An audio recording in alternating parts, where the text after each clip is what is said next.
সকলোকে পোনপ্ৰথমে নমস্কাৰ জনাইছোঁ।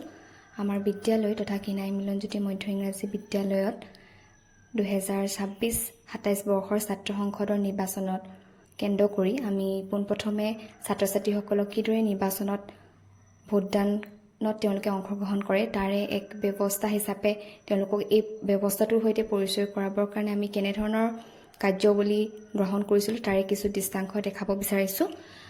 ছাত্ৰ ছাত্ৰীসকলে তেওঁলোকৰ প্ৰতিনিধিসমূহ নিৰ্বাচনৰ বাবে কিদৰে ভোট কেন্দ্ৰত তেওঁলোকে first polling officer, second polling officer লগতে থাৰ্ড পুলিং অফিচাৰ সকলৰ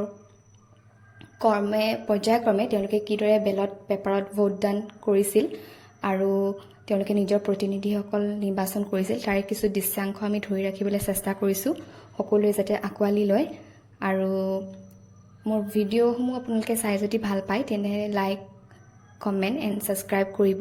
মোৰ এক সূক্ষ্ম প্ৰচেষ্টা আপোনালোকৰ ওচৰত আগবঢ়াইছোঁ, সকলোৱে আঁকোৱালি ল'ব। ধন্যবাদ।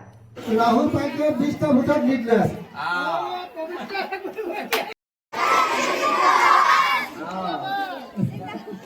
ঠিক আছে, তেনেহ'লে আমি নতুন ছাত্ৰ সংসদৰ সাধাৰণ সম্পাদক হিচাপে আমি পাইছোঁ পবিত্ৰা চেত্ৰী আৰু পবিত্ৰা চেত্ৰীৰ এইদৰে ছাত্ৰ ছাত্ৰীসকলক নিৰ্বাচনৰ সৈতে পৰিচয় কৰোৱা হয়। ধন্যবাদ।